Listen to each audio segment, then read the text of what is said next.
Et avec nous ce soir, Claude Bébéar, pour répondre aux questions d'Europe 1 et aux questions du Parisien aujourd'hui en France, c'est Yannick Halimi, et de TV5 Monde, c'est Xavier Lambrecht. Alors on a beaucoup parlé du capitalisme financier de ses travers. L'autre question, c'est bien sûr cette crise de confiance qui semblerait poindre entre les salariés et leurs patrons, relevé aussi par Nicolas Sarkozy dans son émission de jeudi dernier. Comment peut-on sortir de cette crise-là et notamment, comment peut-on redonner du pouvoir d'achat aux salariés à travers les salaires? Est-ce qu'il n'est pas temps d'augmenter les salaires en France? D'accord. Sur la crise entre les patrons et le personnel, il y a une chose qui est très frappante, c'est que les gens, en gros, considèrent que les entreprises travaillent mal. En gros, trouvent que les patrons se comportent mal. Mais quand on parle de leur entreprise et quand on parle de leur patron, à ce moment-là, ils sont beaucoup plus positifs. Ils disent les entreprises font mal. Non, mon entreprise relativise. Le patron relativise beaucoup. Quand vous avez quand même des taux positifs, si vous voulez, qui sont aux alentours de 70%. Bon, alors cela étant, il y a un problème, c'est le problème du partage du gâteau. D'abord, il faut qu'il y ait un gâteau. Première chose, c'est faire un gâteau. Donc, la première chose, il faut que l'entreprise crée des richesses. Ensuite, ces richesses, comment les répartir entre, d'une part, les clients, d'où l'action du président de la République sur les prix pratiqués par les grandes surfaces, par exemple, répartissant aux clients, répartition au personnel de l'entreprise, aux collaborateurs de l'entreprise, parce que ce sont les collaborateurs de l'entreprise qui font cette richesse. Donc les salaires. Si l'entreprise... Donc le problème des salaires, donc le problème de l'intéressement, et puis d'autre part les actionnaires, car les actionnaires, ils ont droit, et c'est grâce au capital qui a donné que l'entreprise peut se développer. Alors, commençons par les salaires, si vous voulez bien. Est-ce que, comme le suggère le chef de l'État, on peut imaginer de lier l'allègement des charges et puis la discussion salariale? Dire qu'une entreprise où il n'y a pas de discussion salariale, il n'y a pas d'allègement des charges.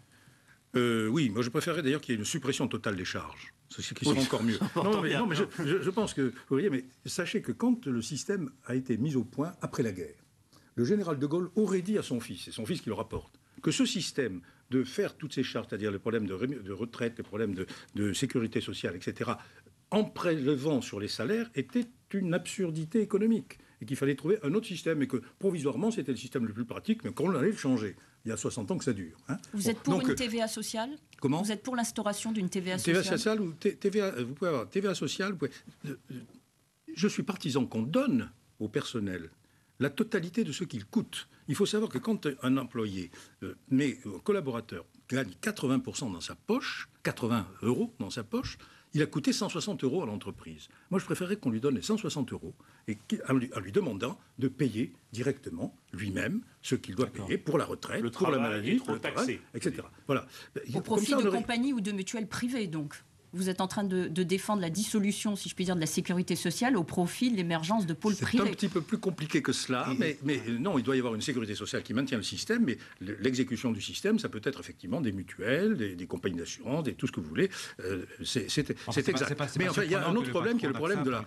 Il y a un autre problème qui est le problème de la solidarité, parce qu'il faut maintenir une solidarité. Donc c'est assez complexe de changer d'un système pour passer à un autre, c'est assez complexe. Mais il faut quand même se poser le problème. Si on a bien compris sur les salaires, puisque les gens, quand même, revenons au salaire. Vraiment accros, si je puis dire, là-dessus. Ils voudraient bien savoir si les salaires ne vont pas augmenter. Ils ont été bloqués pendant longtemps. Est-ce qu'il n'est pas temps, encore une fois, aujourd'hui, d'augmenter les salaires? Alors, il faut augmenter les salaires. On voit des profits d'entreprises qui sont quand même assez conséquents. Je crois que quand on parle de pouvoir d'achat, le pouvoir d'achat, on pense immédiatement à augmentation des salaires. Mais il y a une autre façon d'augmenter le pouvoir d'achat de la population, c'est de faire diminuer vigoureusement le chômage.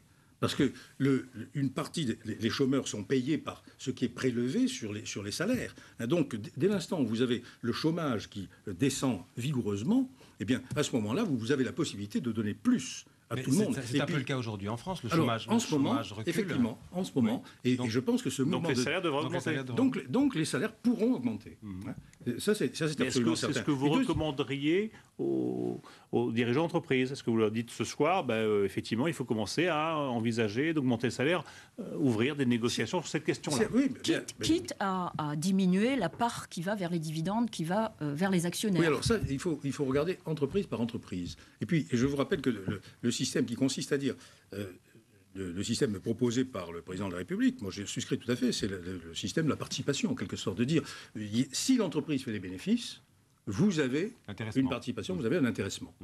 Non, mais si vous augmentez les salaires sans qu'il y ait une augmentation des résultats, alors à ce moment-là, vous diminuez les résultats de l'entreprise et vous diminuez éventuellement les capacités d'investissement de l'entreprise. Donc il faut faire attention. Mais sur les grandes entreprises, M. Bébéard, chaque année, les Français ont l'impression d'entendre qu'elles se portent de mieux en mieux, et tant mieux, que les bénéfices sont de plus en plus importants, que les profits sont forts, et ils ont l'impression, effectivement, comme vous le disiez au début, de ne pas avoir leur part du gâteau. Mais attendez, il faudrait voir entreprise par entreprise. Parce que ce que vous dites est vrai pour certaines entreprises, sans doute, je n'en doute pas, mais pour d'autres, ce n'est pas le cas. Sur une longue période, la répartition des profits se fait en faveur des actionnaires en France. Nous sommes dans une période, en ce moment, nous avons une période, vous savez, c'est un petit peu comme le réchauffement climatique, ça. Il y a des périodes pendant lesquelles on a vu que l'argent allait plutôt vers les salariés. Aujourd'hui, effectivement, c'est vrai, on a, sous la pression des investisseurs internationaux, on a effectivement une augmentation des exigences des investisseurs internationaux qui font que la part du capital dans la distribution augmente. C'est vrai. Vous le regrettez? Je trouve qu'il faut réellement garder un équilibre. Parce que si vous n'avez pas d'un personnel motivé, si votre personnel est démotivé, vous êtes mal. Est-ce que les trois tiers vous conviendraient? Évoqué par Nicolas Sarkozy, un tiers des profits aux salariés, un tiers des profits aux investissements et un tiers des profits aux actionnaires. Est-ce que ça, c'est une bonne idée? C'est une bonne idée. Je crois que c'est un bon principe comme ça, mais dire un tiers, non. Vous avez des métiers dans lesquels il faut beaucoup de capital, donc la part du capital doit être plus forte. Vous avez des métiers dans lesquels le capital est quasi inexistant. Donc, il n'y a pas de raison de donner un tiers au capital. Donc, vous voyez, ça dépend beaucoup de l'activité. Mais le principe de dire, d'établir une certaine justice entre les trois, oui. Et sur la motivation, vous disiez un mot couvert là que la motivation était peut-être un peu plus faible et qu'on ne motivait peut-être pas suffisamment les salariés. Autrement dit, on ne les avait peut-être pas suffisamment augmentés ces derniers temps. Vous avez l'impression, j'ai l'impression à vous écouter que vous dites effectivement peut-être qu'il faut faire un geste. Quand on a fait les 35 heures, souvenez-vous, cette affaire, il faut remonter aux 35 heures, qui est quand même est un péché contre l'esprit un peu. Quand on était dans les 35 heures, il y a des gens qui disent OK, on passe aux 35 heures, mais de ce fait, si vous voulez, cette augmentation brutale de charges salariales, elle se compense par moins d'augmentation.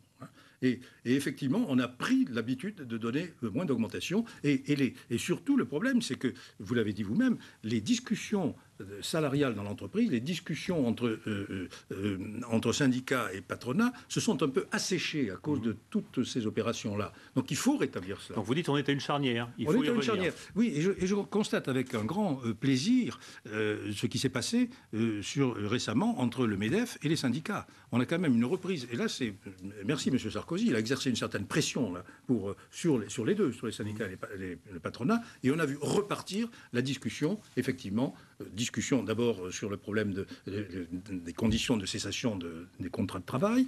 Maintenant, il y a la discussion aussi sur le problème de la représentativité des syndicats. Ça y est, on a l'impression que la machine repart. Un mot sur les syndicats. Vous jugez que les syndicats en France sont plutôt trop faibles ou trop puissants? C'est très amusant parce qu'ils sont à la fois trop faibles et trop puissants. Ils sont trop faibles parce qu'ils n'ont pas de moyens financiers. Ouais. Et c'est la raison pour laquelle, chez AXA, j'avais fait il y a 15 ans à peu près un système qu'on appelait le chèque syndical pour donner des moyens financiers aux syndicats.